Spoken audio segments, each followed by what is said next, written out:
안녕하세요. 숭실대 학생의 경험, 그 속에서 기회 찾기, 경험의 3차원 모형을 통해 알아보는 UX 세션을 진행하게 된 미니라고 합니다. 네, 간략하게 제 소개를 해드리자면 저는 현재 UX UI 디자이너가 되기 위해서 이제 취준을 하고 있고요. 2019년부터 2021년까지 유어주에서 디자인 리드를 맡았습니다. 네. 저희 들어가기 앞서서 저는 UX라는 경험이 정말 이해하기 어려운 개념이라고 생각을 했어요. 저도 정말 지금도 잘 이해하고 있는지에 대해서 의문이 들 정도로 되게 이해하기 어려운 개념이라고 생각이 드는데요. 여러분들은 어떠실까요? 아마 저 같은 분들이 좀 많을 거라고 생각을 해서 이번 세션을 준비해 봤습니다. 네, 저는 여기 보이다시피 오늘 UX에 대한 이야기를 해보려고 합니다. UX는 유저 익스피리언스, 즉 사용자 경험입니다. 예, 사용자가 프로덕트를 사용할 때 느끼는 통체적인 경험을 말할 때 저희는 보통 UX라는 단어를 붙이곤 합니다. 네, 그렇다면 UX 디자이너는 어떤 직무를 하게 될까요? UX 디자이너들은 사용자들이 긍정적인 경험을 할 수 있도록 서비스를 만들어내거나 개선하는 일을 하게 됩니다. 즉, 부정적인 경험, 사용자의 문제를 찾고 이를 긍정적인 경험으로 바꾸어서 해결책을 제시해주는 그런 직무를 하게 됩니다. 네, 사실 UX 디자인 프로세스라고 하면 엄청 유명한 게 있습니다. 더블 다이아몬드 프로세스. 많은 분들이 아마 들어보셨을 거라고 생각이 들어요. 근데 저는 이번 세션을 통해서 이 많은 분들이 들어보신 개념보다는 조금 생소한 개념을 소개드리면서 좀 문제의 본질에 대해서 좀 고민해 볼 수 있는 시간으로 세션을 꾸려보았습니다. 네, 그래서 오늘 제가 좀 말씀드리려고 하는 거는 좀 생소할 수도 있고 좀 더 경험이라는 본질적인 부분에 대해서 이야기를 해보는 거니까 한번 차근차근 봐주시면 좋을 것 같습니다. 네. 지금 이 세션을 듣기까지 어떤 경험을 하셨나요? 엄청 추상적이지만 우리 삶은 경험으로 구성되어 있습니다. 네, 긍정적인 경험을 만들어내는 UX 디자이너가 되기 앞서서 저희는 경험을 이해할 필요가 있다고 생각이 드네요. 네, 경험에 대해서 좀 더 세부적으로 파고 들어가 보겠습니다. 네. 경험의 3차원 모델에 따르면은 경험은 세 가지 기준으로 설명을 할 수가 있습니다. 네, 첫 번째는 감각적 경험, 두 번째는 판단적 경험, 세 번째는 구성적 경험. 네, 이 개념 자체를 사실 한 번에 이야기하면은 너무 좋겠지만 저한테도 좀 어려운 개념이라서 경험의 3차원 모델이라는 게 있구나 정도 훑고 넘어가 주시고 네, 추후에 이제 뭐 구글 같은 데도 쳐보면은 조금 많지는 않지만 조금의 자료들이 나오기 때문에 그 자료들 한번 참고해 보시면 좋을 것 같습니다. 네, 첫 번째로 이제 감각적 경험에 대해서 조금 설명을 드리려고 해요. 네, 저희는 오감을 통해서 서비스나 프로덕트를 인지하게 됩니다. 제일 가장 많이 사용되는 감각은 아무래도 시각적인 감각이겠죠. 왜냐하면 저희는 디스플레이를 통해서 인터랙션 하는 거에 좀 익숙하기 때문이죠. 네.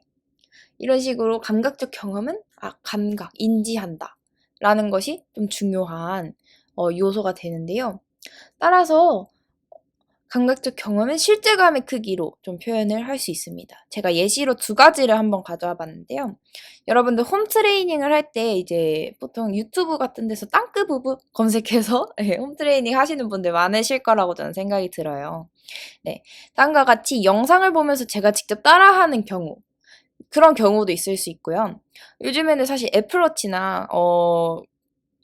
같은 것들 많이 활용해서 이제 운동을 하시는 분들이 계시더라고요. 이런 식으로 어 애플워치를 활용한 운동. 이 두 가지 중에서 어떤 것이 실제감이 낮고 어떤 것이 실제감이 높은가에 대해서 조금 간략하게 설명해 드리자면 네. 인터랙션하는 요소는 당연히 애플워치를 통해서 나의 현 상태가 어떤지 계속 피드백을 받는 훨씬 많은 피드백을 받기 때문에 그냥 유튜브에서 홈 트레이닝 영상을 찾아서 따라하는 것보다 애플워치를 통해서 활용해서 운동을 하는 것이 훨씬 실제감이 높다라고 말씀을 드릴 수 있을 것 같아요. 따라서 왼쪽에 있는 땅끄 부부 같은 영상을 보고 따라하는 것은 실제감이 낮다. 그리고 애플워치를 활용한 운동, 실제감이 높다라고 말씀을 드릴 수 있을 것 같아요. 네. 실제감의 크기를 결정하는 기준에 대해서 간략하게 말씀만 드리고 넘어가도록 하겠습니다. 보통 실제감이 낮다라고 할 경우에는 이제 기술을 인간의 오감으로 생생하게 느낄 수 없다. 그리고 사용자와 도구의 상호작용이 적다. 그런 경우를 실제감이 낮다라고 말씀을 드릴 수 있고요. 실제감이 높은 경우 기술이 인간의 오감으로 생생하게 느껴진다. 사용자와 도구의 상호작용이 많다라고 느끼시면은 이제 실제감이 높은 거라고 말씀을 드릴 수 있을 것 같습니다. 네, 두 번째로 판단적 경험입니다. 우리는 어떤 서비스나 프로덕트를 사용할 때 이것이 얼마나 가치 있는가에 대해서 판단을 하게 돼요. 이와 관련된 경험이 바로 판단적 경험입니다. 판단적 경험은 기인점의 방향으로 표현을 할 수 있어요. 기인점이란 인간의 일어나는 일을 자신의 힘으로 통제할 수 있는지 없는지에 대한 이야기입니다. 네. 그래서 제가 예시로 이제 포토샵 그리고 망고보드라는 쉬운 디자인 플랫폼을 가지고 왔습니다. 네, 포토샵 같은 경우에는 제가 기능이 상당히 많잖아요. 그렇기 때문에 제가 통제할 수 있는 것들이 상당히 많아지게 됩니다. 이런 경우 이제 자신의 힘으로 통제할 수 있는 것이 많아지기 때문에 기인점이 자신의 내부에 있다. 인터널하다라고 말씀을 드릴 수 있고요. 포토샵 같은 경우에는. 그리고 망고보드 같은 경우에는 좀 쉽게 디자인을 할 수 있기 때문에 많은 것들을 상세하게 사용자가 결정을 할 수는 없습니다. 따라서 이제 기인점이 자신의 외부에 있다. 익스터널하다라고 말씀을 드릴 수 있을 것 같아요. 네. 기인점의 방향을 결정하는 기준에 대해서 또 설명을 조금 드리자면 방금 앞에서 말씀드렸다시피 통제할 수 있는 경우가 자신이 통제할 수 있는 게 많아질수록 기인점이 자신의 내부에 있다라고 말씀을 드릴 수 있는데요. 이런 경우에는 이제 유희적 가치를 얻을 수 있다. 그리고 사용자의 자율성이 높다. 이런 두 가지 기준을 가지고 있고요. 기인점이 자신의 외부에 있을 때 자신의 통제권보다 다른 자동적으로 해주는 게 많을 때 그런 경우 이제 실용적 가치를 얻을 수 있다. 도구가 자동화되어 있다. 이런 기준으로 기인점이 자신의 외부에 있다라고 판단을 할 수 있습니다. 네, 세 번째 경험입니다. 이거는 바로 구성적 경험인데요. 구성적 경험 같은 경우에는 사람들이 얼마나 사회적 관계를 이루고 있는가에 대한 이야기예요. 그래서 구성적 경험은 관계의 복잡도로 이제 표현을 할 수 있습니다. 사용자와 사람 혹은 사물이 어떻게 관계를 맺고 있는지에 대한 경험에 대한 이야기예요. 네, 제가 첫 번째로 왼쪽에 보여지는 예시는 초보자를 위한 러닝이라는 어플이에요. 그래서 자신이 얼마나 러닝을 뛰고 초보자에게는 어떤 코스가 좋고 이런 것들을 추천해주는 어플이라고 생각해 주시면 될 것 같고요. 오른쪽에 보이는 예시는 런데이라는 러닝 어플이에요. 이거 같은 경우에는 자신이 러닝을 했던 거를 기록을 하고 그거를 다른 사용자들과 공유를 하는 그런 그런 어플이라고 생각해 주시면 될 것 같아요. 딱 두 개만 봤을 때도 왼쪽 같은 경우에는 자신을 혼자 이제 서비스를 이용하는 반면에 오른쪽 서비스 런데이는 사람들과 인터랙션하고 공유하고 이런 것들이 좀 활발하게 이루어질 수 있겠죠. 네, 따라서 이제 관계의 복잡도 같은 경우에는 왼쪽에 있는 초보자를 위한 러닝은 복잡도가 낮다. 그리고 런데이 같은 경우에는 관계의 복잡도가 높다라고 설명을 드릴 수 있을 것 같아요. 네, 구성적 경험에 이제 관계의 복잡도를 결정하는 복잡도의 크기를 결정하는 기준도 한번 읽어보시면은 관계의 복잡도가 낮다라고 했을 때 집단 내 구성원과 적은 관계를 맺고 있다. 네, 밀도가 적다라고 말씀을 드릴 수 있고요. 두 번째로 다른 사람이나 사물들과의 관계에서 사이드에 위치한다. 네, 깊숙한 관계를 맺고 있지 않다라는 기준으로 이제 복잡도가 낮다라고 판단할 수 있고요. 관계의 복잡도가 높다라고 했을 때는 집단 내 구성원과 많은 관계를 맺고 있다. 다른 사람이나 사물들과의 관계에서 중심에 위치한다. 밀도가 높고 그리고 좀 더 인터랙션이 많고 그런 경우 이제 관계의 복잡도가 높다라고 말씀을 드릴 수 있을 것 같아요. 네, 지금까지 이제 그 각 축에 대해서 이야기를 좀 해드렸는데요. 네, 이 세 가지 축을 합쳤을 때 이제 경험의 3차원 모형으로 표현을 할 수 있습니다. 이 세 가지 축을 통해서 하나의 경험을 표현하고요. 그 표현한 하나의 점이 실제 사용자가 느끼는 경험의 실체라고 말씀드릴 수 있을 것 같아요. 근데 다만 여기서 아셔야 될 것. 자, 실제감 축에서 실제감이 높은 게 무조건 좋은가? 전혀 아닙니다. 높은 실제감을 원하는 경우도 있을 거고요, 사용자가.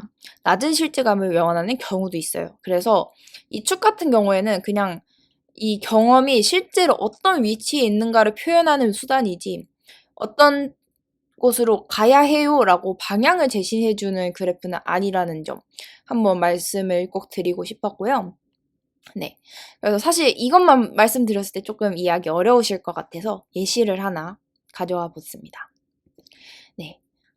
코로나 학번이라고 하죠. 20학번, 21학번 친구들은 타 학번들과 달리 이제 코로나 확산으로 캠퍼스 라이프를 즐기지 못했어요.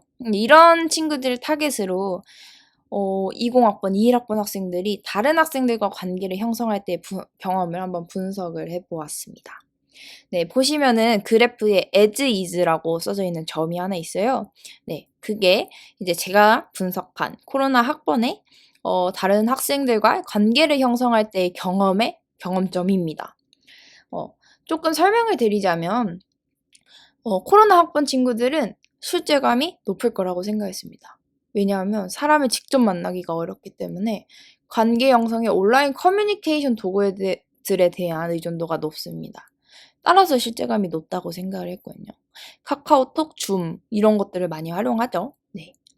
두 번째로 대학 생활에서의 관계 형성의 기인점에 대해서 말씀드리면, 대학 생활에서 관계 형성의 목적은 대부분 유희이며 관계 형성은 개인의 자율로 이루어지기 때문에 기인점이 자신의 내부에 있다고 생각했습니다. 이건 사실 코로나 학번뿐만 아니라 다른 학번의 학생들도 똑같은 쟁점인 것 같습니다.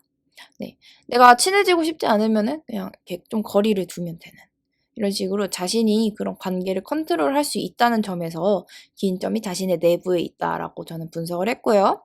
네, 세 번째로 응집도에 대해서 이야기를 해드리면, 온라인 커뮤니케이션 도구를 많이 활용하기 때문에 더 많은 사람들과 네, 제약 없이, 공간의 제약 없이 더 많은 사람들과 교류할 수 있다는 점에서 좀 밀도가 높지만, 사실 그 깊이가 직접 만나서 이야기하는 게 아니기 때문에 낮은 편이라고 생각을 했어요.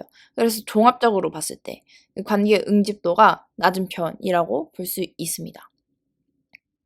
네. 다음과 같이 이제 3차원 그래프로 그려보았습니다. 네, 코로나 학번 학생들의 다른 학생들과의 관계를 형성할 때 경험을 분석해 봤을 때 다음과 같이 as is의 경험점으로 표시가 됩니다. 여기서 제가 좀 보여드리고 싶었던 건 이 as is를 알았기 때문에 좀 기회의 요소를 찾을 수 있다는 거예요. 현재 as is는 실제감이 높고 기인점이 자신의 내부에 있고요. 관계 응집도가 낮습니다. 이런 경우 실제감을 한번 낮추는 경험을 제공해 보면 어떨까? 혹은 기인점이 자신의 외부에 있는 그런 경험을 제공해 보면 어떨까? 혹은 또 관계 응집도가 높은 그런 경험을 제공해 보는 게 어떨까?